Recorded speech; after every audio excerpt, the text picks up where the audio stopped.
Welcome everyone to Weekend Horoscopes, Scorpio.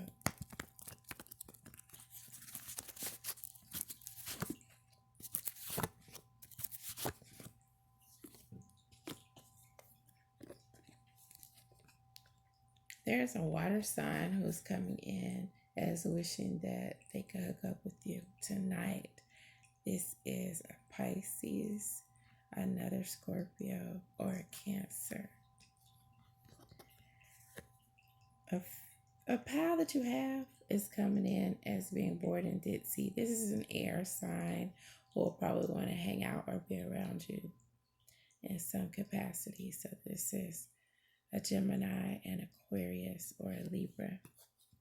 And someone who you'll be meeting the next time that you go out, who you'll like for the most part, is coming in as an air sign, an Aquarius, a Libra, or a Gemini.